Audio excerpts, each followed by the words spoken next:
ನೋಡಿ ಸರ್, ಈ ವಿಧಾನಸಭೆ ಎಲೆಕ್ಷನ್ ಮುಂಚೆ ನಾನು ಸಿರಾಜ್ ಅಂತ ಹೇಳಿ ಬಜ್ಪೇಟೆ ಗ್ರಾಮ ಪಂಚಾಯತ್ ಮೆಂಬರ್, ನಾನು ಕೂಡ ಒಂದು 4 ಗ್ರಾಮ ಪಂಚಾಯತ್.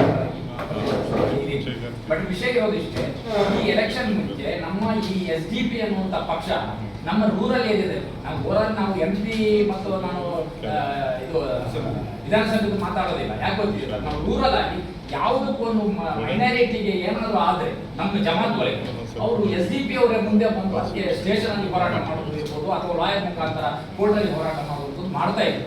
ಆಗ ನಮ್ಮನ್ನೆಲ್ಲ ಕೇಳ್ತಾ ಇದ್ರು, ನೀವೇನ್ ಮಾಡ್ತೀವಿ ಅಂತ ಹೇಳಿ.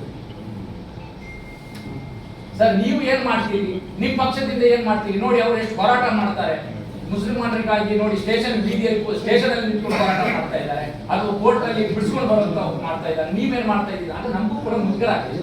ಬಟ್ ಓವರಾಲ್ ಆಗಿ ನಾವು ಯಾಕಾಗಿ ಈ ಸಲ 88% ಮುಸ್ಲಿಮರು ಒಂದ್ ಕಡೆ ಆಗಿ ಯಾಕೆ ಕಾಂಗ್ರೆಸ್ಗೆ ಹಾಕಿದ್ದಾರೆ ಅಂತ ಹೇಳಿದ್ರೆ, ಬೇರೆ ಯಾವುದಕ್ಕಲ್ಲ, ಏನಾದ್ರೂ ಬಂದ್ರೆ ನಮ್ಗೆ ಏನಾದ್ರೂ ಶಕ್ತಿ ಬರ್ಬೋದು, ಅಥವಾ ನಮ್ಮ ಹಿಂದೆ ಏನಾದ್ರೂ ಈ ಒಂದು ಇಂಥ ಅಜೆಂಡಾಗಳನ್ನು ಹೊಡೆದಾಕ್ಬೋದು ಅನ್ನೋದು ಒಂದೇ ಒಂದು ದೃಷ್ಟಿ ಎಲ್ಲಾ ಮುಸಲ್ಮಾನರು. ಹಾಗಾಗಿ ಕಾಂಗ್ರೆಸ್ ಅಲ್ಲಿ ಇದ್ದವರಂತೂ ಬಿಡಿ, ಇಲ್ದಿದ್ದವರು ಕೂಡ ಈ ಸಲ 88% ಅದನ್ನು ಯಾವ್ದಾದ್ರು ನೋಡೋದು ಲೆಕ್ಕಿಸದೆ ನಮ್ಮನ್ನು ಇದು ಮಾಡಿದೆ. ಇದು ಮಾಡಿ ಕೂಡ ಇನ್ನೂ ಕೂಡ ನಮ್ಮ ಸರ್ಕಾರ ಚೇಂಜ್ ಆಗಿದೆ ಹೊರತು ಡಿಪಾರ್ಟ್ಮೆಂಟ್ ಚೇಂಜ್ ಆಗಿದೆ. ಪೊಲೀಸ್ ಡಿಪಾರ್ಟ್ಮೆಂಟ್ ಇನ್ನೂ ಕೂಡ ಅಲ್ಲೇ ಇದೆ. ಯಾವಾಗ ಸರ್ಕಾರ ಚೇಂಜ್ ಆದ್ರೆ ಕಮಿಷನರ್ ಚೇಂಜ್ ಆಗ್ಬೋದು, ಬಟ್ ಏನ್ ತಲಪಟ್ಟ ಅದೇ ರೀತಿ ಇದ್ದಾರೆ. ಅವರು 20-30 ವರ್ಷದಿಂದ ಅಲ್ಲೇ ಜಾಗ ಸ್ಟೇಷನ್ ಚೇಂಜ್ ಮಾಡ್ತಾ ನಮ್ಮ ಇದರಲ್ಲೇ ಇದ್ದಾರೆ. ಇವತ್ತು ಪಂಪೇರ್ ಅನ್ನುವಂತ ಒಬ್ಬ ರೌಡಿ ಹೇಳ್ಬೇಕಾದ್ರೆ ಮಾತಾಡ್ತಾನೆ, ಬಾಯಿ ಸರ್ಕಾರಕ್ಕೆ ಸವಾಲಪ್ಪ ಹಾಕಿ ಮಾತಾಡ್ತಾರೆ. ಅವ್ರ ಮೇಲೆ ಏನಾದ್ರೂ ಆಕ್ಷನ್ ಮಾಡಿದಾರ?